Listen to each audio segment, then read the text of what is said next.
Well, good morning, everybody. It's Jens Chapman. This is February 4th, 2026.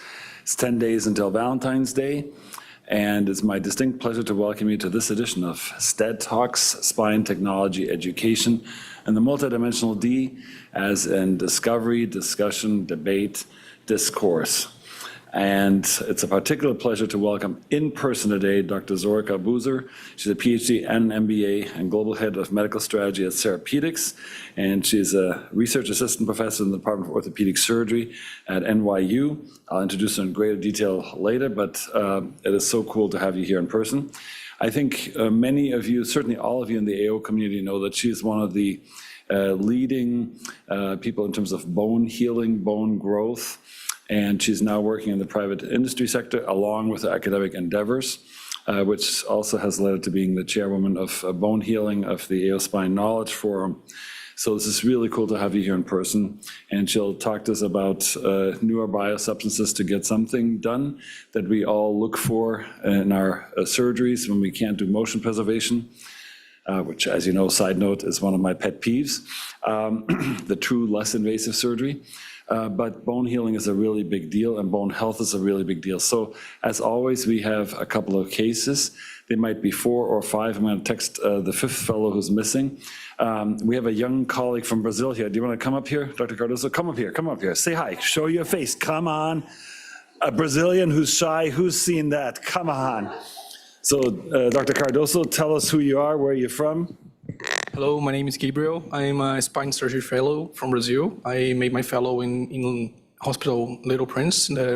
He's a pediatric deformity spine fellow, and I'm here to stay like a month to know the service better and to stay with the all fellows too.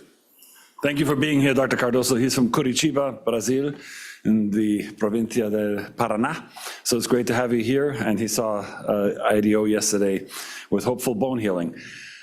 Dr. Hagai Amstakhan is going to take the lead, and he's going to talk about a case that's one of the many permutations of bone healing, bone fusions, and the joys in the presence that they come, and we'll look for your expertise to guide us for what happened and why what happened. Hagai? Thanks so much. Good morning, everybody.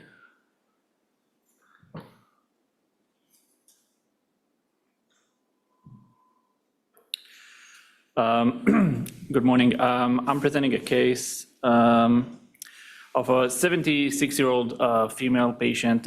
She presented to clinic recently due to continued lower back pain. She had a long history of back surgeries. I'll show the images in a second.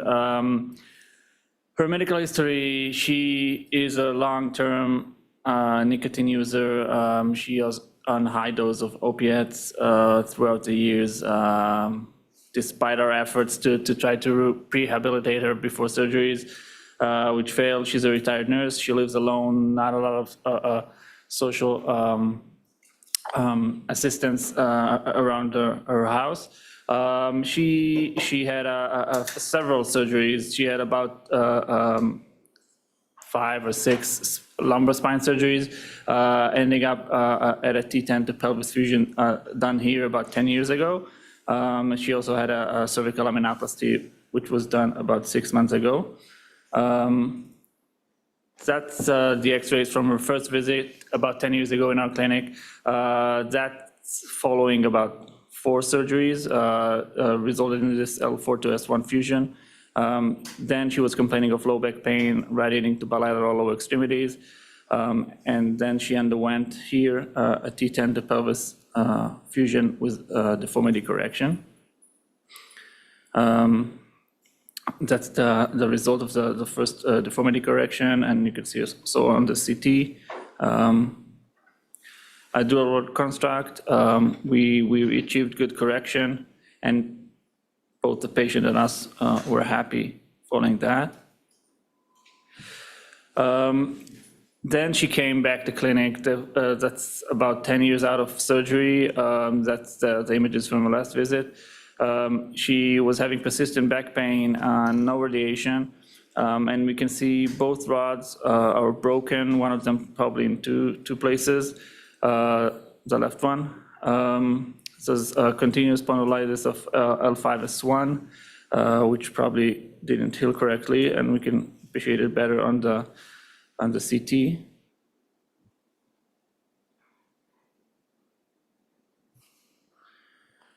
So the screws are all in good position. I didn't see any overt loosening signs, but the rods are broken, and L5S1 is not fused. We can see a lot of bony growth and good fusion on the posterolateral aspects of where we placed the bone graft in surgery. To summarize, a 76-year-old female, apologize for the mistake here, relentless low back pain, long history of spinal procedures. She is a heavy nicotine user and an opiate user. She has this non-union at the base of the contract with hardware failure. The question is, what can we do? What should we do? What's the plan? So we go back to, my microphone. No. Dr. Boozer, thank you for being here in person. Hagai, that was a very succinct discussion. Can you go back to the sagittal CT? So this is a case and a point of an old adage that I don't know who to credit that with, and that is fusions are the gift that keeps on giving. And that's being meant with sarcasm for those who want to second guess the intent of my statement, okay? So let's be 100% clear. So this patient had an L4S1 fusion done elsewhere, and then later on, I extended her fusion like 15 years ago. 10 years ago. 10 years ago, yeah, across the thoracolumbar junction. This patient had all the usual odds of nicotine use, opiate tendencies, and retired nurse despite that insight. And she did actually well from this. She was actually very grateful, so grateful that she wanted to have a neck procedure, which we did with the usual trials and tribulations. Now, here's the point. So by all means, she was healed. If you scroll through the sagittals, if that's possible, she had a solid posterolateral fusion mass. This is from the old surgery.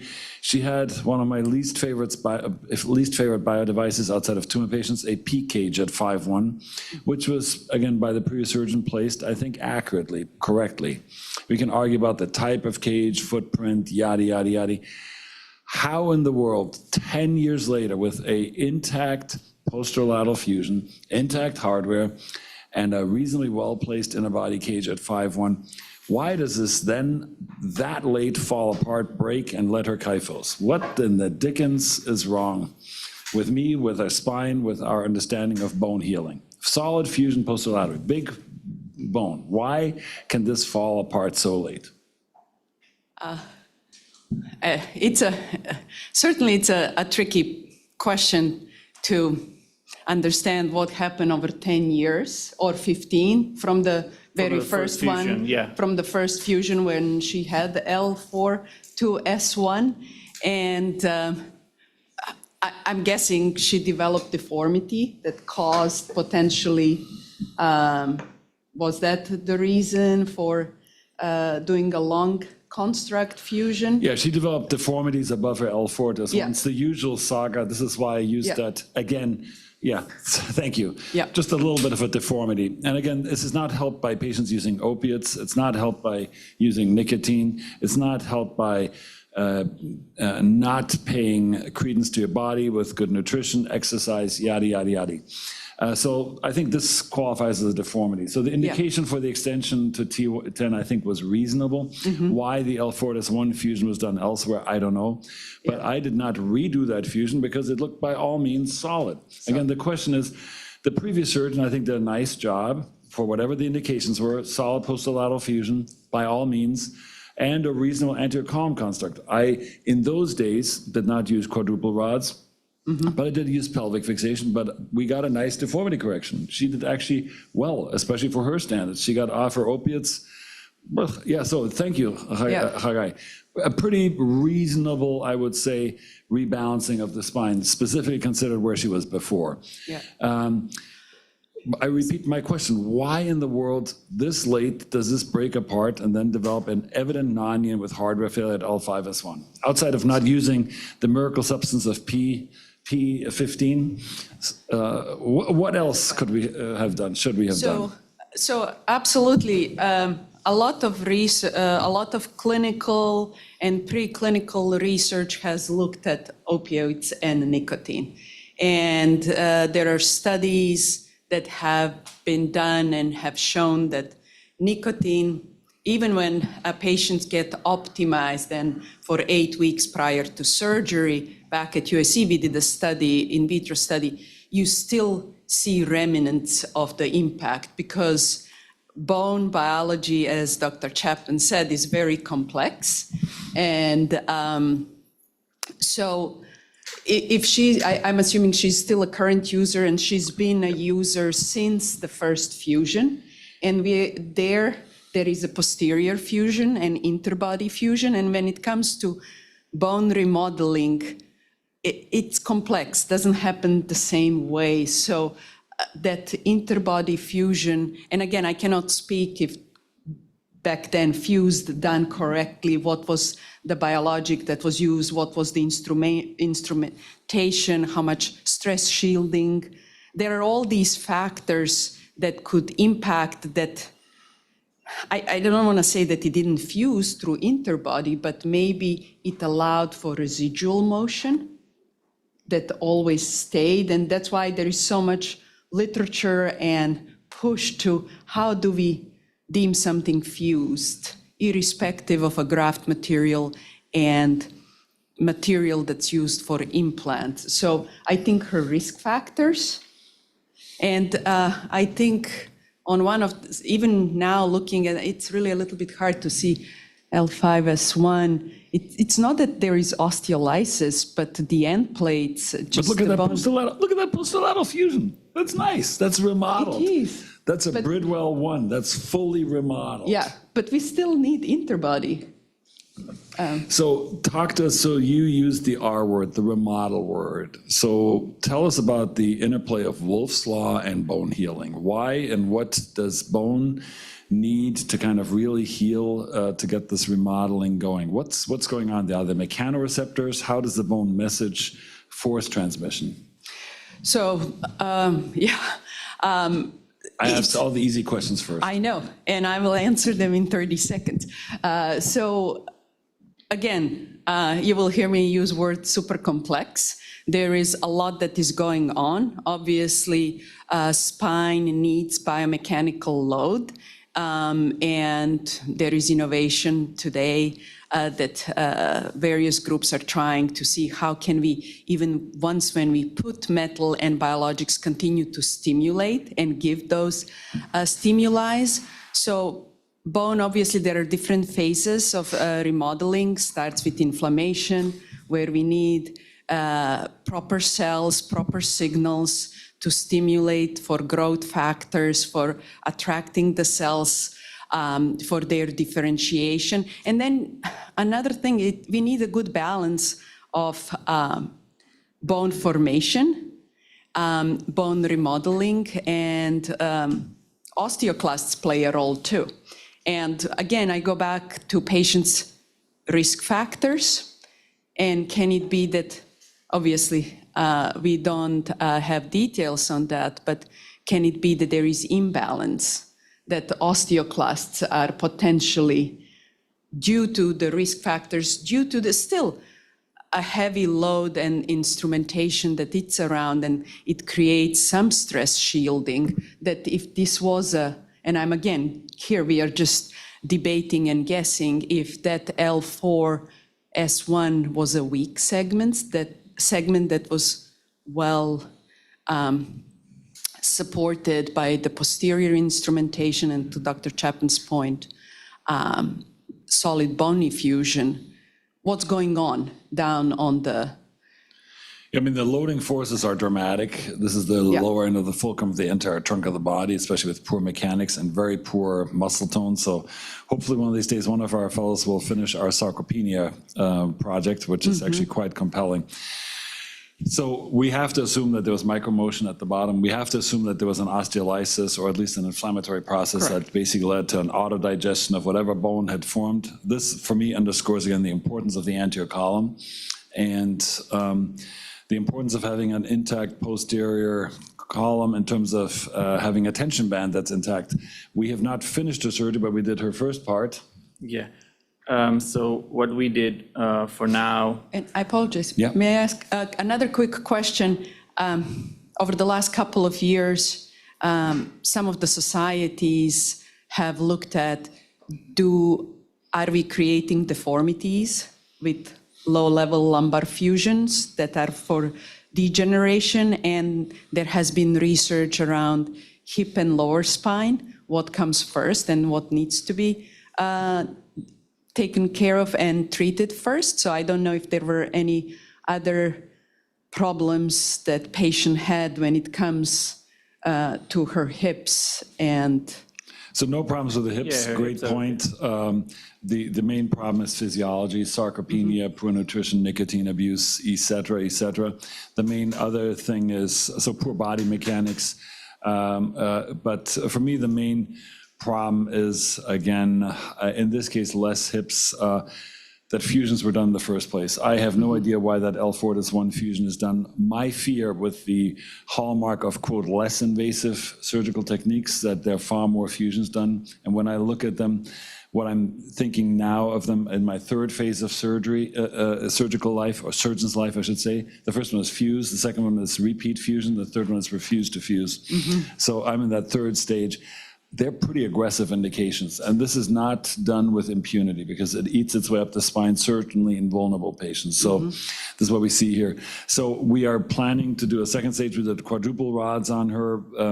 We refused her bottom and repeat fused her bottom posterolaterally with quad rods, and we're going to take her to the OR maybe in a couple of weeks or months when she's recovered from this. This is, again, very traumatic for her, although it was not traumatic surgically speaking, but there are physiologic processes that are afoot with her, and we'll do an anterior lumbar interbody fusion. one question is, how do you see bone quality, like osteopenia, osteoporosis, playing a part in this like aspect? Absolutely. We think about, obviously, nicotine, opioids as risk factors. Osteoporosis is very often seen as a disease, but it's truly, when it comes to spine fusions, it's a risk factor. And it has been studied. It is personally, for me, very surprising that still a small % of patients get diagnosed and gets proper imaging to diagnose if they are osteoporotic or osteopenic.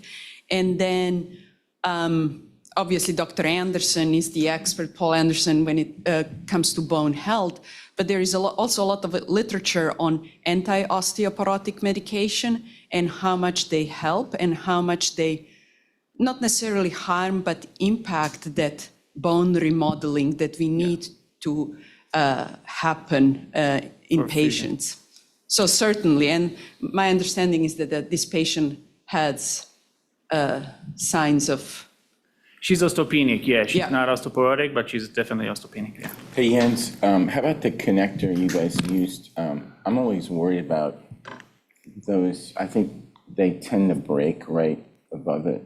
That can happen, but Yeah. again, we don't know. I'm not going to open her whole Yeah, spine, yeah. sorry. Oh, so you didn't open the bottom of it? We just opened the bottom. We did Okay. not open the whole spine, so there's always a failure point. Yeah. As I said earlier before you came, Yeah. fusions are the gift that keeps on giving, so, Yeah. and that was meant sarcastically. Let's go for our next case. Thank you, Hagai. Mohammed El-Hushemi is going to show a case about the opposite end of the spectrum. And that's a connection of spine deformity and maybe forming too much bone.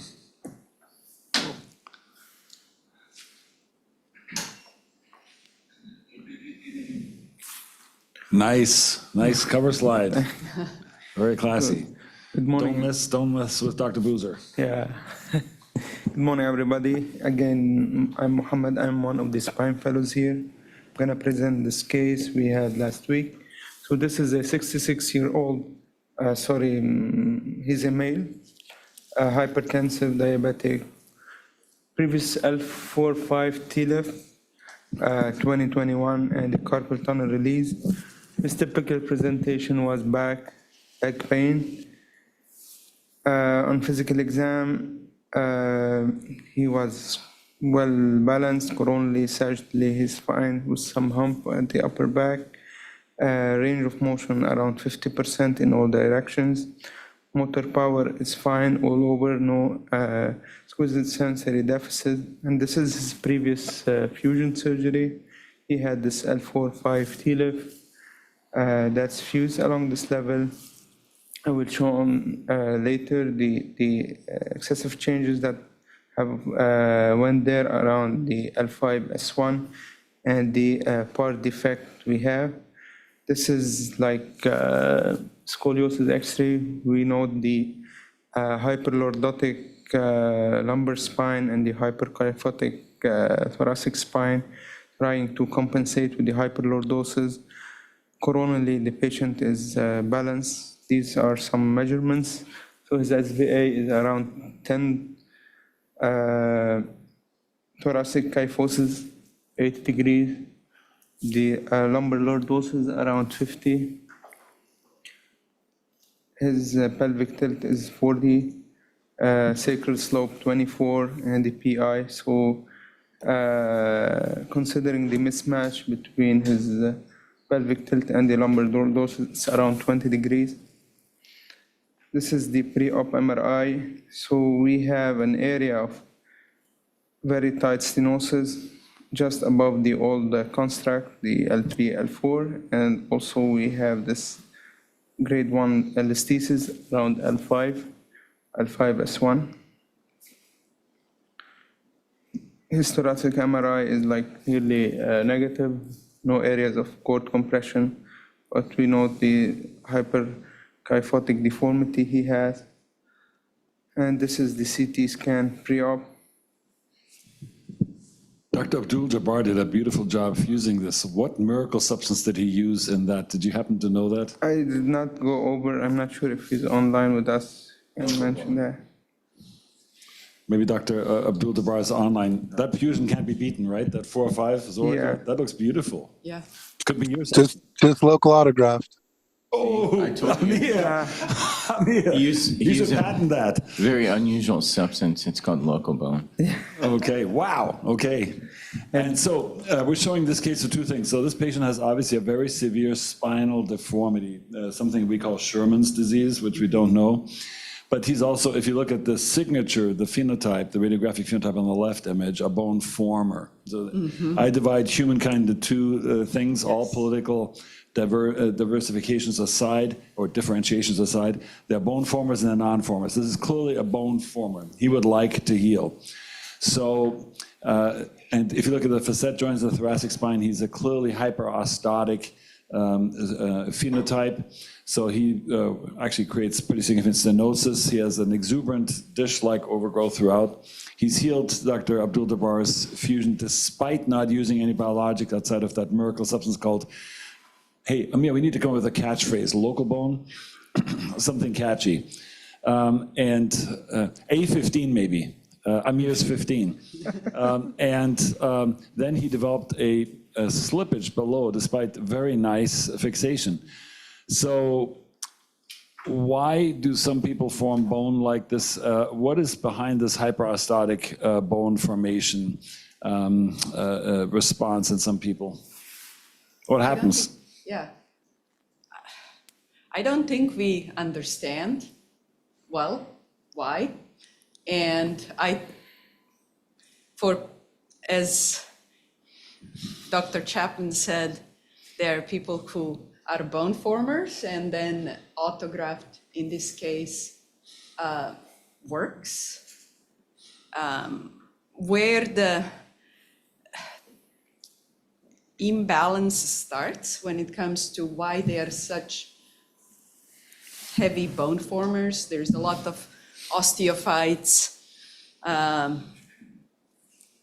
To my knowledge, there is no established mechanism that has been studied well I mean, we know that, and maybe Dr. Skurian can answer that, in brain injury patients and in severe polytrauma with IS over 16, as well as in burn patients, hyperostosis is a well-known factor. So there has to be a systemic, severe inflammatory phenomenon that sets it off. Why do these severely injured patients, you've seen that in your neurosurgery career in polytraumas, why do they form so much bone?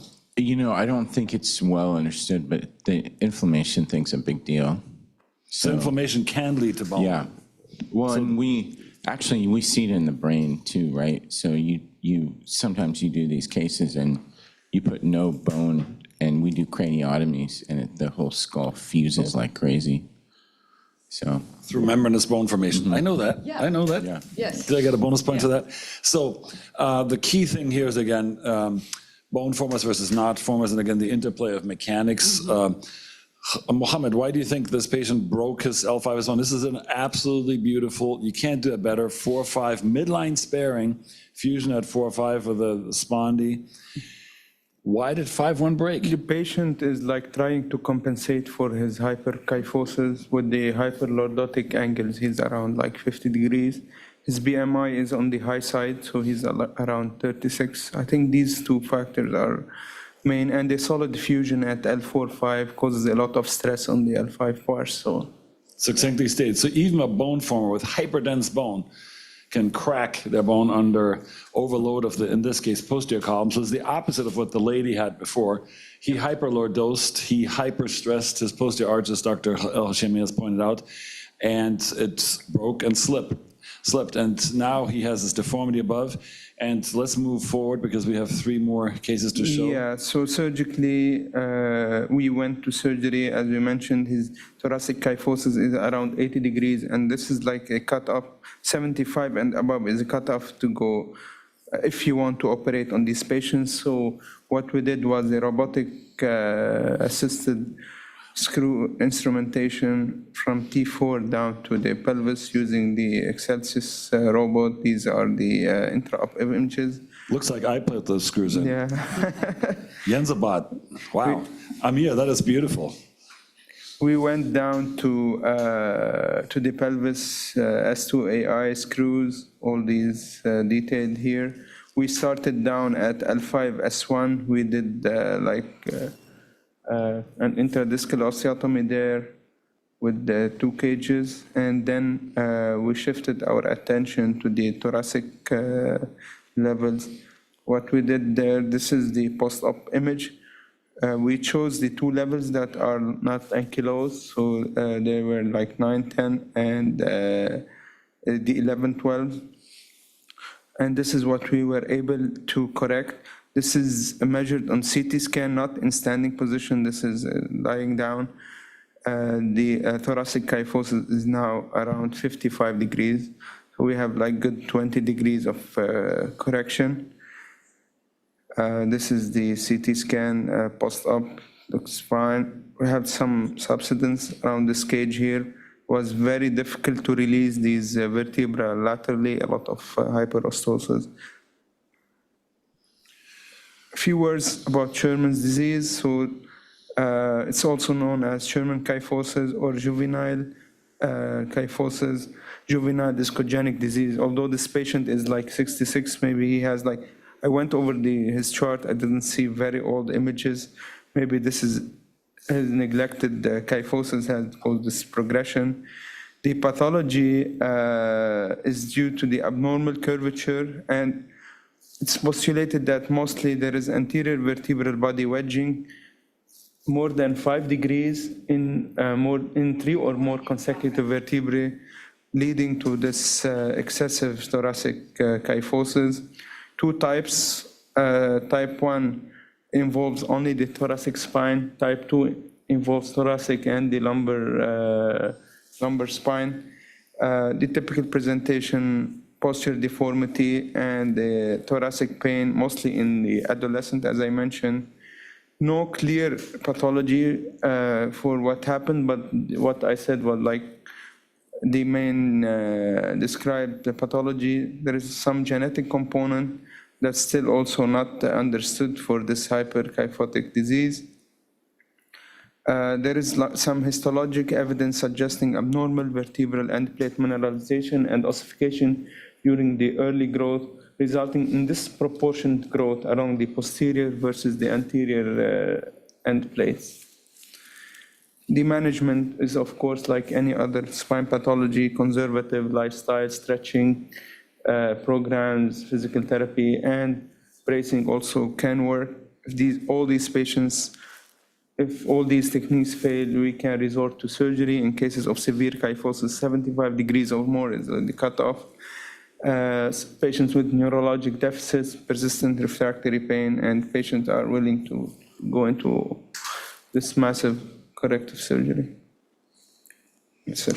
Beautiful discussion. Thank you. I think that's very nice. Amir did a beautiful job, and the patient left just despite this massive surgery 3 or 4 days later and was neurologically intact. So Scheuermann's is a fascinating and a controversial disease because there are people who say you have to resect the whole vertebra to get a correction. You did a very nice job just with Ponte osteotomies and a 2-level IDO.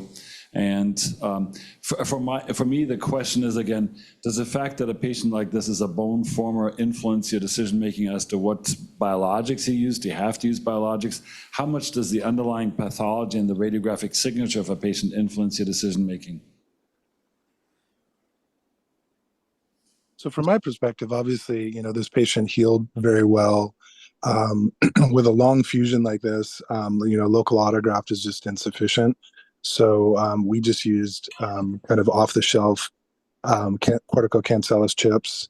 But, in someone that does have a robust physiology, I don't feel the need to use any of our kind of more higher-level products that I would in a patient who we know is compromised for all the reasons we discussed earlier. So, Dr. Buza, where are we with having a checklist for fusers versus non-formers? Do we have a checklist like with AO, Knowledge Forum, bone healing? Is there something which would help us clinicians make that decision with, let's say, a point scale? Like, this patient is a bone former. I assume he'll heal. He had a beautifully done surgery, mechanically sound, neurologically very well done, reasonable correction. But do we have a checklist now? There are a couple of checklists. One is within AO Knowledge Forum DGen bone classification that rather looks at biologics from a perspective of clinical evidence that they have. So having that highest level of evidence. So that's very important to consider when we think about what graft material to use. And then there are a couple of other classifications checklists, ISAS, that looks also on mechanism of action. For example, for this patient who is a bone former, where it has extensive inflammation, that because in bone remodeling, we start with inflammation, but at some point subsides. In this type of a patient, probably continues. So ISAS recommendation also talks about mechanism of action, which is all important. So I think we do need a checklist that looks at, do you have the highest level of evidence when we are choosing a graft material, that it's truly supported by clinical trials, and then understanding what that graft material will contribute to the patient, especially in high-risk patients. Talking about high-risk patients, can't ask for a better segue. Low-risk surgeon, superb surgeon, Casey Spinelli from Michigan Neurosurgical College just joined us as a fellow here, and he's going to talk about a true high-risk patient. Casey. Good morning, Dr. Chapman. Thank you for the introduction. Like we said, great segue into talking about this high-risk patient here, so we'll get right into it. So the background, we're going to talk about a 62-year-old female who has a history of kind of poorly controlled diabetes here. Her average A1C has been around 9 for the past 6 or 7 years or so with diabetic neuropathy. She underwent a transmetatarsal amputation of her right foot, as well as morbid obesity with a BMI of 43. Before we talk about the current case, we'll talk about her history in the index operation. So she initially presented with right greater than left sciatica, back pain, difficulty ambulating. She was found to have a 4-5 grade 1 degenerative spondylolisthesis with severe canal stenosis and a disc herniation. And you can see her initial set of imaging on the right here, where you can already kind of see that osteolysis of the L4 vertebral body and that large disc herniation there. So she underwent a L4-5 decompression and Coflex placement in April of 2025. And so in that interval time period, she experienced a recurrent disc herniation. And at that time, a discussion was had with her that she might need a fusion operation. She didn't want this at this time, so a discectomy was performed, which was technically successful. However, she continued to experience progressive collapse of this L4-5 disc space. Throughout this maybe 6-month to a year period, she had multiple readmissions and kind of progressive in-plate destruction noted on the imaging that we obtained each time she was readmitted. And so this is an interval imaging here from when she came in July. So kind of each time when she came in, we talked to her about how this was progressing and how, it was our opinion that she thought she would need a fusion operation. However, she vehemently didn't want this. She had some challenging social dynamics as well. And so the history of present illness, she was readmitted in January, just about a month ago, with worsened low back pain, with bilateral buttock pain, worse when standing and transferring. She required a walker for ambulation, but largely intact bowel and bladder control. And so this is her physical exam here, copied from the note, but just some pertinent findings to discuss. Her prior incisions were well healed, no apparent distress, not infectious appearing. She did have this bilateral incomplete foot drop with a right midfoot amputation and weak to absent left EHL function. She had diminished sensation distally, but we did talk about her diabetes already, ambulatory with a four-wheeled rolling walker, and some pertinent labs just to look at when we see this imaging. Her pre-op CRP was 3.9, ESR was 15, and her white count was only 7.5. So her imaging, we kind of see this continued progressive in-plate erosion with these L4 vertebral inclusion cysts, vacuum disc phenomenon, and these large anterior partially bridging syndesmophytes. And you can see the coflex maintained in a good position, but you can see in kind of the imaging that I've shown how that osteolysis had progressed there. And again, from her pre-operative labs, not infectious appearing from those. I'll just play through this CT. So as you're watching this movie, Zori, my question to you is again, so this case underscores again the importance of the balance of an anterior column as a weight bearing and a posterior tension band. This device is not a real tension band restoration device, it's a slightly distractive element. Rod is a critic of it, and I'm, full disclosure, a consultant for the company that manufactures that companion spine. Rod is distrustful of it, but I've been in my refuse to fuse mission, been very pleased with that, but it's not 100%. Interestingly, Rod, this device is rock solid. It never failed. It's never loosened, it's never broken anything. Assume that that's correct. There's no metallosis, there's no osteolysis around it. This is actually integrated in the posterior elements. But given the mechanics of this patient, it's absolutely insufficient to hold the anterior column. So I just want to preempt that. What are your thoughts on this? And the question ultimately will bounce down to Dr. Boozer. Can you explain to us how this patient can form so much bone, but be lytic in her disc space? So Rod, posterior element distractive devices. I mean, the trouble I think I have with Coflex is that either, we've all in spine, we've gone into this, what we call dynamic stabilization. And every single device I know of, from Dynesis and all these different things, it's kind of failed. The Coflex, I think, is novel. The thing, and this is why Jens gives me a hard time, is that it does work, but then, what happens long-term, and what I've kind of seen happen is both ends, sometimes you get bone growing around the device itself, because you have to drill a lot of bone off. I do agree with Jens, because there's these patients you don't want to do a TLIF or fusion on, so I think they're good. But long-term, it's interesting when you follow these people, and then some of them do loosen, and Jens is right, the implant doesn't break because I think there's not enough force. It just kind of stays there. But again, like on a case like this, I think because of the amount of osteolysis and instability, I think, and her body habitus, and I think Casey kind of showed some nice views of her scalp film. She was very large. I think she was at risk for failure. So osteolysis, osteohyperplasia, that's a great discussion, Rod. Yeah. Osteolysis and then hyperplasia, exuberant both go. How do you put that together? Well, the patient is obese and diabetic. So a lot of, That's most of our unfortunately, that's the most. vacuous a statement. That's as vacuous a statement as that disk space is. There's air in there. There's Yeah, why? but it What? had, so there was an initial discectomy Yeah. that reherniated. Yes. So obviously, locally, a lot of But she inflammation. wants to form bone. She can form bone.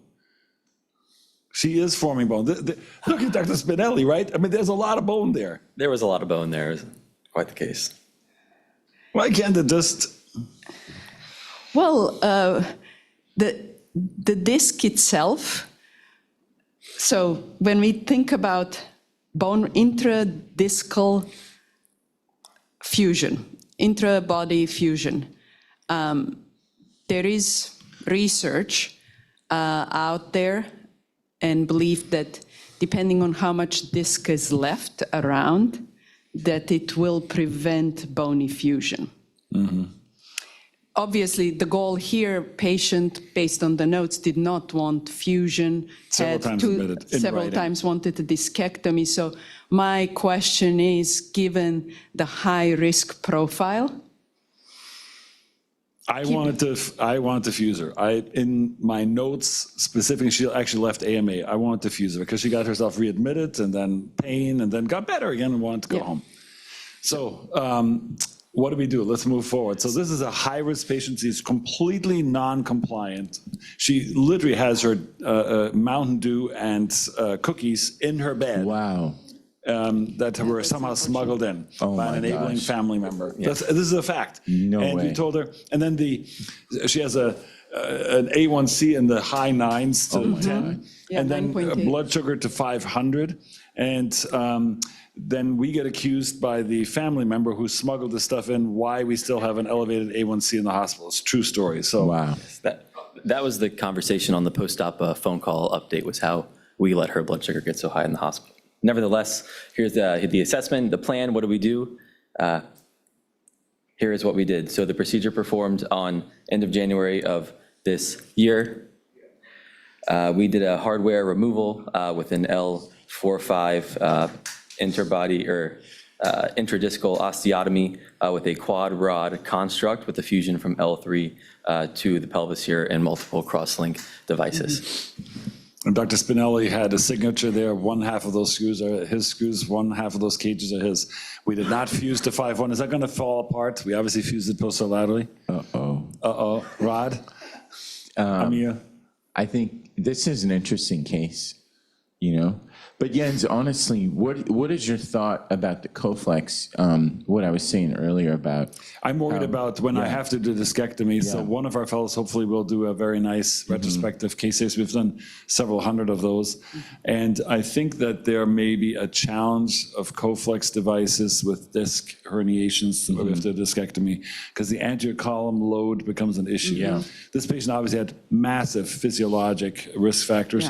I still defend that a less invasive surgery in a high-risk patient is a reasonable undertaking. I'm not defending myself here. I don't like any revision surgeries on the patients.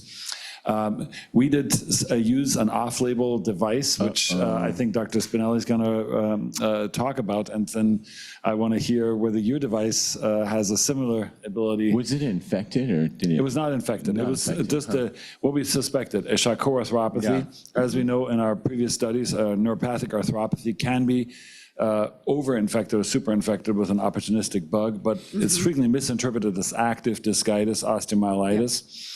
In fact, it's a complex constellation of mechanical factors and an out-of-control inflammatory process that leads to this mixed osteolysis, osteohyperplasia. So what are you showing us here? Kind of as we were discussing, right, this patient is at high risk for pseudoarthrosis. We knew she was before this operation. We knew it was going to be a difficult case. And so kind of when our working diagnosis was this Charcot joint type pathology versus an osteomyelitis, even though her labs didn't look like that, we wanted to make sure that it was still safe to use BMP and if she did end up having, positive cultures and we were to find out that she had osteomyelitis. So in her operation, we used surgical site harvested allograft, we used infused BMP, and we used cadaver bone allograft. And so the thoughts just with BMP and osteomyelitis is that, it appears to involve its maintained osteoinductive capacity, even in an infective environment. And so I just cited two papers here, one a little bit more recent than the other, where they looked at a lot of patients with confirmed osteomyelitis and BMP use to achieve a successful fusion in these high-risk patients. So why does BMP, 2 in this case, work in infection patients? What does it do that can create this healing response? And this goes back to Dr. Garfin. And for full disclosure, Dr. Boozer made her name in the Marshall-Urist law. Those who don't know Marshall-Urist, do you know who Marshall-Urist was? I do not know. Godfather of BMP, UCLA lab, changed the world, deserving of a Nobel Prize for spine surgery. Very true. So why does BMP work evidently, empirically, semi-scientifically proven in osteomyelitis discitis patients? I mean, BMP2, as the name stands, it's a potent growth factor. Excuse me. So BMP2, it's a potent growth factor that initiates the cascade needed for bone fusion and new bone formation. When it comes to osteomyelitis and how exactly it works, does it in a way override certain pathways? I don't know if there is enough literature, but that would be my guess. The only challenging part is, and going back to the patient, again, who refused, and we saw that with the remainder of the disc material, and that discitis is if you have a biologic that has a very potent mechanism of action and the balance that it stays with bone forming and not necessarily with osteolysis. So I have a simple answer, but I'm not as smart as you and certainly don't have the content expertise. I think it creates a hyperinflammatory response. That's what really happens to my end. And this hyperinflammatory response paired with good mechanics and a reasonable cell biology can create, show that slide again, that's cool. Was that the Go back recent? one slide, yes. He's now world famous. Dr. Spinelli was in Dubai presenting at our virtual spine journal club about robotics. And if he has a mark on him now, laser marks, because he spoke critically of robots. Rod, did you know that? I did not know that. Our fellow spoke critically of robots. I hope he's going to be okay. It was a non-biased talk. Good, thank you. There we go. Great talk. Thank you. So let's go with, yes, right behind me, Dr. Morzinski. Neurosurgical colleague from Penn State originally. Great to have our colleagues from across the country here. And he has a case that falls into the refuse to fuse category. Yeah, something like that. N-O-T. All right, so my case is a case of spinal potpourri. It's a pretty interesting one. So this was a 68-year-old male. He's had progressive low back pain, leg pain, and weakness for many, many years.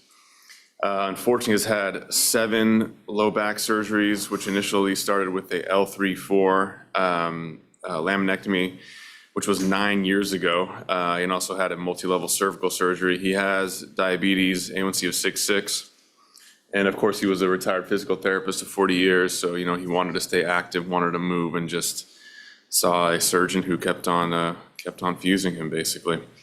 On exam, he was pretty weak in the legs, just anti-gravity, especially on the left side, distally, and then 4 out of 5 on the right leg distally. Did not have any pathologic reflexes other than a Hoffman's on the left side, and that was already taken care of or taken care of with a previous cervical surgery. He did have a little bit of decreased sensation in the bilateral lower extremities to light touch.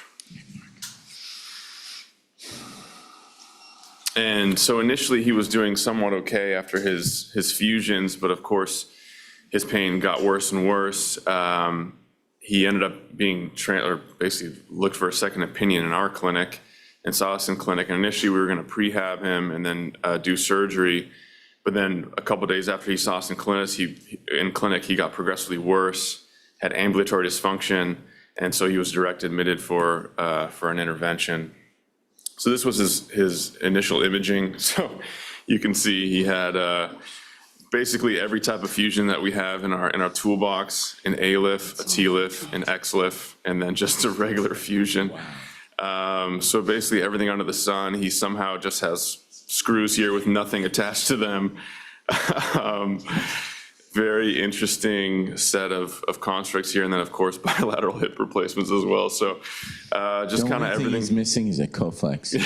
Yeah, I was thinking about it. everything under the sun here. So yeah, we looked at this and we're pretty amazed at everything. I guess the surgeon was practicing their expertise in every type of technique. These are his pre-op CAT scans.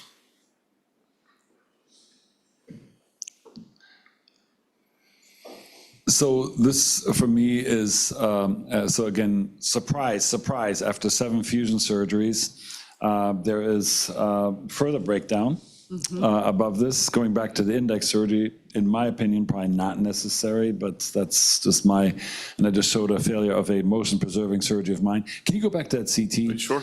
For me, this is, there are several things. First of all, we have this new era, Dr. Boozer, of metallusion. This is a term I made up, but now I'm getting increasingly proud of it because there are many manufacturers who claim that their biomaterial, their titanium spray, microporosity, whatever little surface magic they allegedly create, can create a bony bridging onto the bioimplant that then can obviate the need for an actual bony growth through the device. So the device itself serves as a coupling across an articulation, if that makes sense, to bony on-growth. Is that possible? Is that true that bone actually has a reasonably strong ingrowth in any surface material, whether it's hydroxyapatite or nanotechnology, or microporosity, whatever? Well, if the question is for this patient, or in general, because with this patient, unfortunately, after 7 surgeries, I'm not sure how bone biology will work for any ingrowth, overgrowth, and any type of modification. Look through 5.1. Look at the 5.1. So 5.1 for me is super interesting because this patient who did not have pelvic screws because you could not put those in, quote, MIS, there's clear loosening of the screws at S1, and there's also, but the bone has grown through the cage.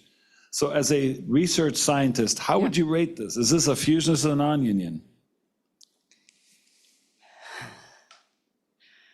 I would stick with what Oliver mentioned initially. Semi-fusion, metallusion. Yeah. It is very tricky, and that's the problem with obviously metal. In my opinion, irrespective of what we do to the metal, when it comes to porosity, changing, coating, it's still the metal.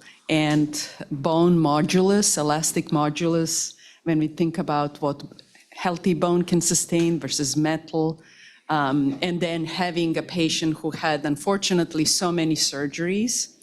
And look at the top, they just put screws in there at the top and no interbody cage and promptly had a non-union. Potentially additional instability and just. So what do we do and how do we do? Quickly, I mean, I'll just show the MRI since I have it. Obviously, as we saw, the level above has some very significant stenosis, and that's why we rushed him after he was having significant ambulatory dysfunction, rushed him back to urgent admission for intervention. So this is MRI, and then we'll see he also has a potpourri in his neck. So this is kind of fun. I mean, it's pretty good. So he has a anterior ADR and then a posterior laminoplasty as well. Which fused, the ADR fused, and then a laminoplasty. Yeah. So I'm just showing that just because it was part of his history, but obviously we didn't. So anyways, this are his overall images, A-LIF, X-LIF, T-LIF, posterior fusion, discontinuous. What's the plan here? So what we ended up doing is removal of 3 different posterior hardware systems, so needed a lot of different removal hardware to take all that stuff out. removed all the screws, and then we did a revision laminectomy and multi-level IDOs at T12L1 and L1L2 at those as proximal junctional kyphosis and failure that he had. Put bilateral cages in, and then we ended up doing a T8 to pelvis with quad rod, used local bone autograft and multiple crosslinks. So these are his posterior scout films of the post-op, immediate post-op time period. So quadrant system, multi-level IDOs, left those previous cages in place and just went above.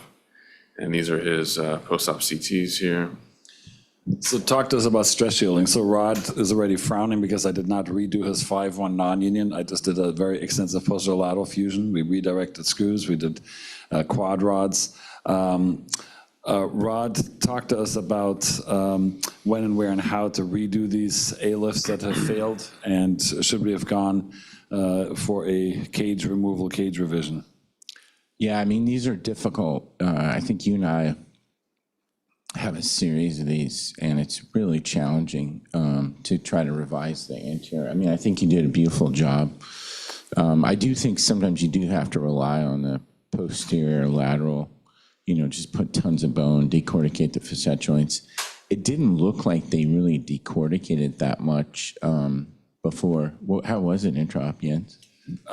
It was a bear to take these 3 different implant systems out from the back. It was very difficult. And mind you, we don't get paid for that anymore. Wine. But again, this is just one of those many idiosyncrasies of our healthcare system. This was technically very challenging surgery just to take that metal garbage out. And I was cussing, I must say, but a bit. Looks beautiful. In the end, we got a nice correction. Great. The fact that we couldn't pre-op the patient bounced back at us because he was quite in the hospital for quite a while, going through serious. I mean, you can see the amount of opiates. segmental correction there. Yeah, so we got a very nice correction neurologically. He was fine, but it was a very challenging thing because we could not follow a 5-step pre-op process that Dr. Hanscom gave us for the betterment. We just couldn't do that here, and he was with us quite a while. But I think he's on the healing part now, so. He's on the healing part now, yeah. But yeah, this is again, for me, there are many things in here. Metallusion is one factor, how under the premise of MIS, this patient was riddled with incisions through 8 traditional things. I mean, Oh my gosh. I can't even count it. 7. Was it fused in between? I don't understand what they did in I between. don't quite know either, but again, Yeah. this surgeon was totally destined and focused on MIS and did more and more fusions, leading to a macrosurgery, which led to a macro surgery. So thank you, Oliver. Dr. Boozer, we want to hear your lecture, but would it be okay if we show quickly another Absolutely. case, which will be a great segue for you? Thank you, Dr. Morzinski. Thank you. Dr. Mosen Karami, Thank you very much. as an orthopedic colleague, thank you. And we're ready in room 8, or 8. Wilson frame, Jackson table, ESB. Wilson frame, Jackson table. Dr. Karami has a case that'll hopefully be a nice segue for you, and I apologize for intruding in lecture time, but maybe we can use that as the discussion intro for the end. So Dr. Karami has put this case together. Yeah, good morning. So that was a patient, 50-year-old female. So she had a long history of. I think this is a male. This is quite clearly a male. Okay, sorry. Yes, okay. Yeah, so he had a kind of long history of arm pain, numbness on the left side, and issue with the balance. And then, so no incontinence, multiple treatment tried in the past. In terms of past medical histories, he had like anxiety and hypertension, no diabetes, or not. He wasn't like smoker, not non-vaping, or some other like those things. No medication that can cause like issue with the union. He was like on olanzapine and lithium. Retired, was working in like tile industry as manager. In terms of physical examination, there was like some weakness of the muscles on the left side, but obviously, on the right side, there was nothing positive. He had like positive Hoffman, and Lemmerson was positive and had like positive Babinski sign as well. So that was his X-ray. So we see that the cervical area was like, straight with multiple level osteoarthritis. And this is the MRI. So there are obviously multiple levels from C5 to C7 foraminal stenosis and also C6, C7 myelopathic changes. So cord edema and long track signs and the famous snake eyes. Okay, let's go forward. So indication of surgery, myelopathy. Sorry to rush you along, Mohsen. Yeah. Bone former, multi-level spondylosis, 3 levels, and again, significant clinical myelopathy. Yeah. Good. So we did an ACDF. Yeah, so that was, I don't want to talk about the plans, so there are like multiple questions around ACDF, what kind of, graph we can use, and can be used like, cage, standalone cage or whatever. So there are lots of questions around that. So we done like ACDF C5 to C7 using allograft, and the cage was with Allograft, proper, yeah, tricortical pre-shaped tricortical, yeah. allograft. So this is the post-op, so 1 year, 2 year, 3, 4 year. So as you see here, C6, C7, the graph was like reserved, and as you see here, inflection extension X-ray. So there is almost no graph in between like C5, C6, C7, but it was like quite stable. The plate was in place. The patient didn't have any symptoms, and myelopathic symptoms improved. So our question is what was the issue there, like between C6, C7? The plate was like in appropriate length. The screws were good. So could be like biomechanical, reasons or biologic reasons or like technical, reasons for that. But for now, the patient doesn't have any symptoms. Obviously, it doesn't need any surgical intervention. So this is a beautiful juxtaposition. So this patient vanished, 6-7 graft. Okay, it just has vanished. There's no hardware failure. There's no settling. Neurologically, this is a dream outcome. This patient had a easy Neuric 3, probably even borderline Neuric 4, super active guy, business owner, and no known risk factors outside of taking lithium, which is that a risk factor of bone non-healing? So answer that in a second. Oh my gosh. What should I do now? So his allograft vanished. He is completely asymptomatic, no neck pain, no nothing. He has stopped doing skydiving and whatever he was doing, this kind of a squirrel suit flying, I don't know what you call that. How can this happen, and what numbers should we actually quote patients for ACDF non-unions? I think you're on the famous papers with Dr. Wong for ACDF non-unions. Are we underquoting non-unions for ACDFs? So why did it happen, and what numbers should we quote patients? I'll ask Rod and Dr. Kramer. Quick answer, I do think it's a mix of probably of biomechanical and biologic, because allograft, why it disappeared 4 years into it, who knows, it's been 4 years. It's not an active biologic that can continue promoting fusion, but by then, in 4 years, patient is either fused or not. Are we underestimating ACDF non-unions? I think we are underestimating not only ACDF, but in lumbar spine as well. Just in general, the numbers for non-union. And I actually have a slide of an old review by Grauer colleagues, and still 14 years later, we It still looks have a like wide it range. fused laterally in the joints, though, Jens. So, my question to Yeah. you and Dr. Kramer is, should I revise it by No. radiographs? You cannot beat the outcome of this patient neurologically, zero neck pain. Jens, I have like a dozen of patients like this. If you look at it carefully, if you do a bone scan too, I've done bone scans and CT, it always fuses in the joint, and it's very hard to see. You'll see it in like 1 or 2 cuts, because otherwise you would have lucency and the thing would fail. I measured actually the spinous processes, and he's not moving. Yeah. Yeah. So something has coalesced, like what Dr. Oskurin said. Mark, revise or not? Microphone. If he's doing well, no reason to revise. Interestingly, in this case, I mean, big bone guy, you can tell He wants the vertebral forearm bone, bodies. right? He's got osteophytes above too. It looks like you got 20s in there, I'm gonna guess. Those look Yep. like big screws. There's great lower dose. Yeah, Bicortical. good question. I have no clue why this wouldn't. Rod, I use pins. Wow. Okay, thank you. So this is a segue for Dr. Bouzas. Thank you, Dr. Karami. Sorry to rush you along.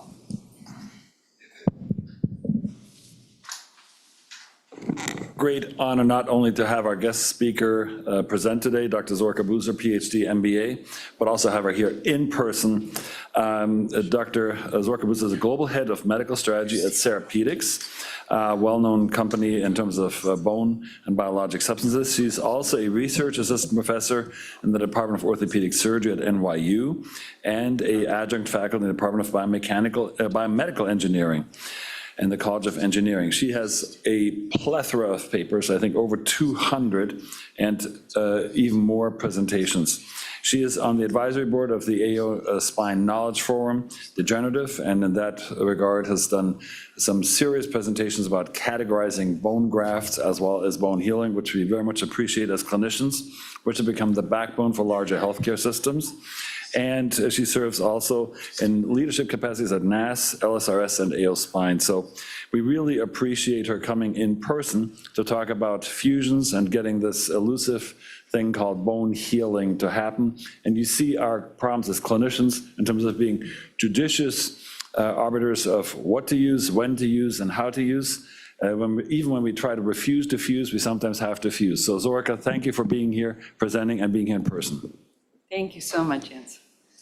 Good morning, everyone. It's truly always a pleasure to be here and be part of SSF presentations and discussions. So really nicely, we covered the 5 cases, and this talk aligns very nicely with looking at why the biologics matter and why that faster fusion, when appropriate, matters and helps hopefully prevent some of very serious complications that we've even seen in some of the cases. Dr. Chapman mentioned my other appointments and activities. So it's interesting, we saw 5 cases, and I think it's always important to take a big step back and look at globally big picture.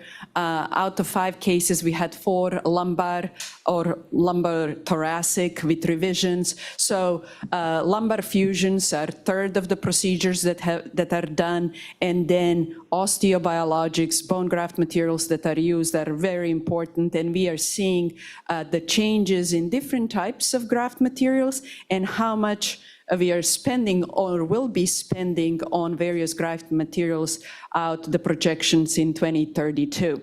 So this is focused on the US market, but obviously, as Dr. Chapman mentioned, through AO Spine and other societal activities, we are seeing changes in spinal procedures and graft materials in other regions of the world. So why more bone graft? Why more spine fusions? Obviously, there are various factors that contribute to it: aging population, higher prevalence, and definitely innovation when it comes to approaches, materials that are used both on the metal and biologic side, and just in general advancements. And so really going quickly into some of the background topics, and we covered them. Bone remodeling is not a linear process, so just stacking, it's not sufficient, it's very complex, and we are hearing this bone graft kitchen sink, it doesn't mean better fusion. Having more, adding different biologics doesn't necessarily mean that it will lead to a better outcome. And there is a large number of studies. We just discussed with the ACDF cases, what are these non-union rates? And this was a study published, I think, 14 years ago by Dr. Grauer, Gruskai, and in their review, this was overall, the rates of symptomatic non-unions vary substantially, but then also rates of asymptomatic non-unions that vary substantially, and there is no consensus. Obviously, there is a lot of push on how do we standardize. Are we looking at fusion using X-rays, thin cut CTs? There are AI tools today. And then another important segment is how does presence of union and non-union impact PROs. A lot of research around that, especially above 5 years, that it has shown negative relationships. This is another interesting study. Again, it's been around for a while. Skolaski and co-workers, they actually looked at the agreement among ACDFs between independent reviewers who were trained to evaluate fusion in ACDFs and then surgeons. And what was very interesting was that the agreement was worse when there were reported positive patient outcomes. So sometimes they were graded as fused just because they had either medical, neurological, or functional improvements. So we discussed it over the last hour, what happens to those non-unions and patients who need revisions. And the non-unions, especially if it's a surgery number 7 or 9, does it really allow for that natural cascade of bone remodeling, and what could biologics do? And that's why really segues into bone biology and the need for having the right osteobiologic, because native bone and elastic modulus are very complex. We've discussed through the cases posterior fusion, interbody fusion, again, very complex process, and then the presence of residual motion. And osteobiologic response to each of these is not the same, and depending on the patient and the type of the surgery, definitely, and biomechanics where the surgery is happening will have an impact on the healing bone. So why osteobiologics are important and why it's important to think about that faster fusion happening sooner is that when we focus on interbody fusion in the early stages, cage is in an unbound stage, what means there is a possibility of higher risk of migration and subsidence, and really that fusion needs to happen. And as Dr. Chapman mentioned earlier, there has been a lot of research and innovation around cage materials and surfaces, but really the osteobiologics are there to help promote that fusion and provide that balance, initiating faster fusion without faster resorption. And we always have to keep in mind the biomechanics, that in initial stages of that interbody fusion and unbound stage, there is only vertical load that it's supported, and then as osteobiologics help remodel and fuse, that's when we can talk about flexion extension, lateral bending. So obviously both instrumentation and bone graft are important. But here is an important, this was a study published a couple of years ago that actually looked at posterior graft and reducing the stress in instrumentation. And to some of the cases that we discussed earlier, a lot of the cases I think were started off as L4-5s to 5S1s. So it's very important to see that when we look at where the spine, are we going from cranial side or caudal side of L spine, and then how much graft, where this blue bar is 100% consolidated graft material, orange is 50%, and then no consolidation. It really impacts on the stress on the rods, and it's very important to keep that in mind. More graft and indirectly faster fusion, it can help with that stress reduction in the stress, and super important obviously with the lower spine that experiences the most biomechanical load just anatomically. Another important point, just to conclude, when we think about osteobiologics and that speed to fusion. This was a study published a few years ago by Dr.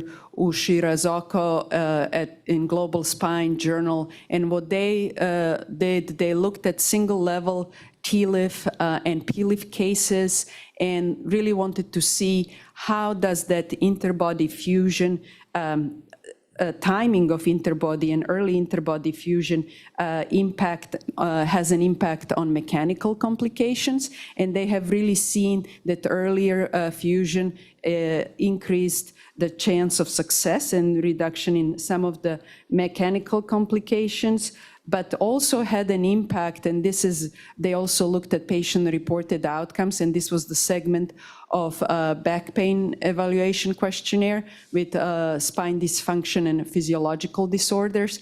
What they found is that patients who fused earlier at 6 months, the higher percentage of those patients reported positive outcomes when it comes to PROs. So that early spine fusion, having the right osteobiologic around, it's really important. And then obviously this morning we discussed almost all cases presented this morning had one or multiple of those.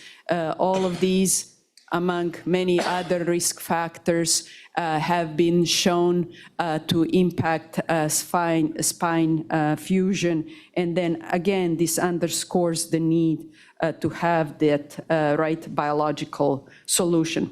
So that leads me to P15. Just a quick background on P15, peptide drug device osteobiologic. It's a 15 amino acid sequence. P15 peptide is pharmaceutically manufactured and bound to calcium phosphate. And for today's lecture, we will review results from a recently published Aspire trial, Pearl matrix, which also has collagen matrix. And P15 is a naturally occurring cell binding domain that promotes bone fusion. We won't go into too much preclinical, but just to give you a bit of background how it happens, osteogenic cells attach to P15, and then that prompts cells signaling and to start secreting various factors, many of them listed here, and then allows for obviously more cells to be recruited, differentiated, and then truly accelerate that fusion. So I'll spend we have 10 minutes, I'll spend maybe 5 minutes to leave some time for the discussion to really review data from a recently published Aspire clinical trial in the spine, one focused on primary outcomes, and then the second publication focused on time to fusion. Pearl matrix is indicated for single-level lumbar interbody fusions. Here is just the background and the design of our clinical trial.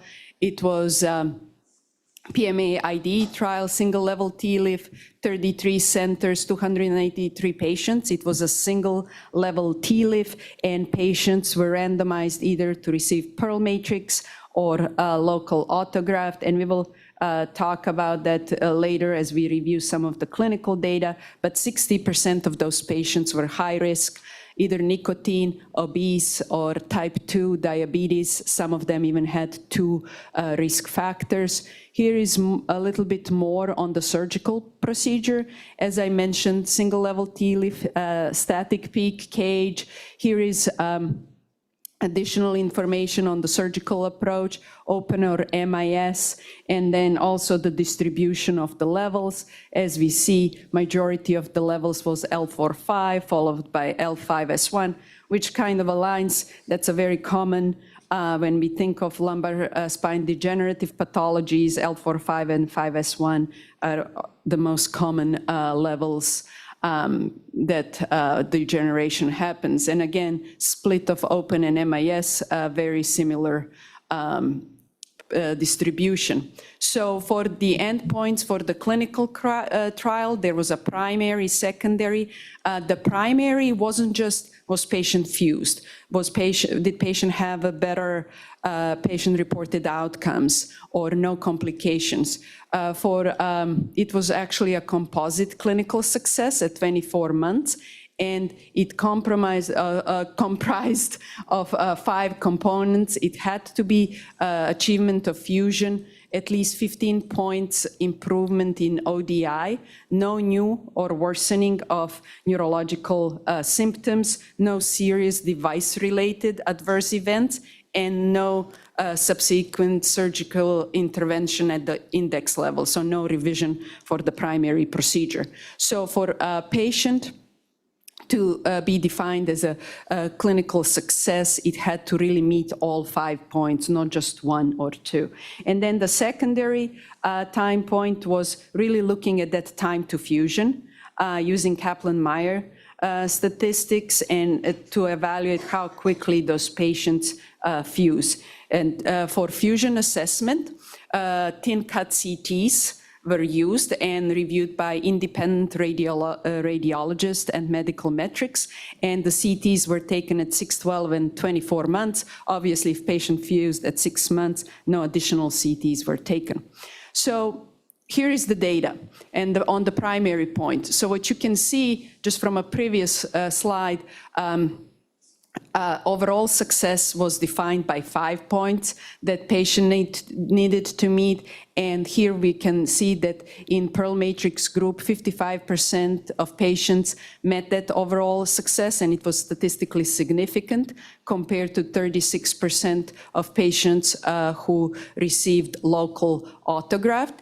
And then if we expand that overall success into 5 elements and components, you can see that Pearl Matrix patients had substantially higher fusion rates. So, and this is a really nice chart of Kaplan-Meier time to fusion. And you can look at, this was the secondary outcome. It really looks at the fusion over time. So what we can see that at 6 months, 57% of Pearl Matrix patients fuse compared to 27 in the local autograft group, and that obviously that type of a trend continues throughout 24 months. The second portion of the here slides is focusing on high-risk patients. We heard that this morning through various cases. In the current clinical trial, 62% had at least one comorbidity. And here are their outcomes. So overall success, again, achieving all 5 points that we defined in previous slides. In the Pearl Matrix group, 52% of the patients achieved that composite clinical success versus 38 in autograft. And then again, when we look at secondary time point, which is time to fusion, you see 57, even in those high-risk patients, Pearl Matrix group achieved 57% versus 22 at 6 months, and that trend continues throughout 24 months study period. Last but not least, obviously, it is always important to look at complications. And this is I know, a busy table, a summary, but what this shows that there were no observed ectopic bone formation, no osteolysis, there were no differences in seroma formation, and there were no differences in radiculopathy. So even from when we look at complications, there were really Pearl Matrix as a bone graft was as safe as local autograft. And that brings me to the end and leaves 5 minutes for any questions. Awesome, thank you. Can you go back to the time to bone healing slide? So really appreciate that, and you, in such amazing fashion, combine science and objectivity with obviously corporate aspects. So one oft asked question is, how long does it actually take to heal a fusion? So if you're asked, God forbid, in a deposition under oath, How long, Dr. Boozer, does it take to heal a lumbar spine fusion? What is your answer? I would, the answer is that standard of care usually is a 12-month period, what is considered based on all the literature. But that doesn't necessarily mean that that's the cutoff, in the sense that it's really when we look at the previous slides and what we've discussed this morning with instrumentation and shielding, you want the fusion to happen as quickly as possible. Can't even remotely disagree with that. So for me, the biggest point about this slide was it takes 2 years. By 1 year, we should have a high healing chance, more than 50%, but it can take easily 2 years to get the best possible healing result. Is that a fair assessment, interpretation from this slide, even with a magic substance like P15? I think caveat to that depends on the type of a procedure. I said posterior or lumbar fusion. I said lumbar fusion, just threw that out there. Yeah, I think some fusions, depending on the lumbar, even within lumbar fusions, have achieved higher potentially fusion rates. But it is a process. I do agree with you that bone healing is a process and doesn't happen overnight. But what I think it's very important to happen very quickly is that 6-month mark, that we want as many patients to be fused or to be on the pathway to fusion, so that they don't experience potentially mechanical complications. So having a good foundation early is important. So does this time estimate, you don't have a slide that change in the cervical spine. Does the cervical spine heal faster than the lumbar spine? Oh, I don't have. I think yes, but I'm just I'm just a dimwit with a scalpel, and you're the scientist. No, I mean, if you just look anatomically and biomechanically, lumbar spine obviously experiences more stress, more load, especially L4-5. And that's the other thing.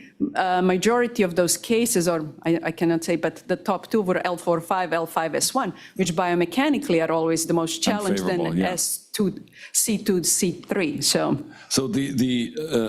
I just recently gave a talk in Dubai, and it was actually cool because I did not have the study, but I presented on non-unions, and I said basically, I claimed lumbar spines fuse in 1 to 2 years, C spines should heal in half a year to a year. So that's what I claimed, and I wanted to just make sure that the big professor would validate that, hopefully. The other question is, how should we grade fusion? So Bridwell has the stage 4 thing. Is that still applicable? Is that what you recommend for clinicians to use? Do we have a simpler thing, like healed or not healed? How should we try to objectively assess fusion?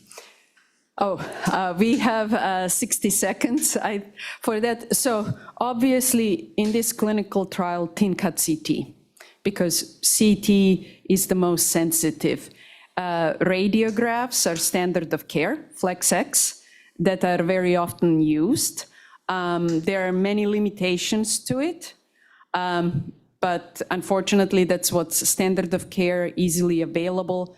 And there have been a couple of groups working on finding new methodologies and approaches that provides a better assessment of that residual motion. So I don't think we have yet finalized what works the best, aside from what we know that the CT is the most sensitive. Radiographs, FlexX are standard of care, and then we'll see with the new platforms. So this is very helpful. For me, on my wish list, I still, and we can talk about that later off, sample is a risk list. If you go back to this like 3rd or 4th slide on risk factors, maybe it's 5 or 6, don't count me that, go way in the front of procedure, who gets what non-unions. This was a really important slide, because my wish list would be that we have a point or a checklist that we can semi-objectively kind of put on a scale of 0 to 10, Likert type scale, where the risk factors of healing are. What is the common denominator between the left side diabetic cohort and the right side tobacco use cohort? Why do they not heal? I can tell Very you complex. why. I think I know why. Why? But I want to hear it from you. Well, they just, in various ways, each of these comorbidities has an impact No. on cells and What? inflammation portion of it. I think it's microvasculature and failure of arborization. They're dysvascular or non-vascular. That's nicotine prevents, I forgot the name of that protein, arborization of capillaries. So microcapillarization is reduced by a factor 9. Diabetics have a underlying microangiopathy as the baseline of their problem, like what we saw in that one patient. They do not have a microvasculature. So they have no healing platform. And again, that's the common denominator between tobacco and diabetes is lack of blood supply. If we operate on a kid, it's an extremely bloody environment anywhere in the skeleton, hypervascular, and again, they form bone within 3 weeks. They heal within 3 weeks. So vasculature is the thing. So for me, that's the single biggest variable. So for me, substances that create an incentive for the body to attach capillaries to it is a strong progenitor for bone healing. And that induces inflammation. So this is why BMP2 from your former lab at UCLA is so powerful. It creates a clear inflammatory response, which can create capillarization. But that's just me. It does. It goes back to that initial stage of bone healing inflammation, because all of these, again, primarily from preclinical studies, it disturbs the pathways and the cascades that are needed in the third phase for vasculature to happen. So certainly. And then it depends. There are different levels of these comorbidities and severity, which again adds another layer of complexity. So I want a checklist for bone healers and non-healers, and that would be a great help. Does P15 create inflammation in the host? So what P15 does, because P15 is a peptide, it attracts the cells instead of being a growth factor or another type of a molecule that goes after inflammation. So P15 attracts the cells, and then cells are the ones that produce various growth factors, alkaline phosphatase needed to initiate bone healing cascade. Cool. With that, we'll conclude. Thank you so much. Thank you.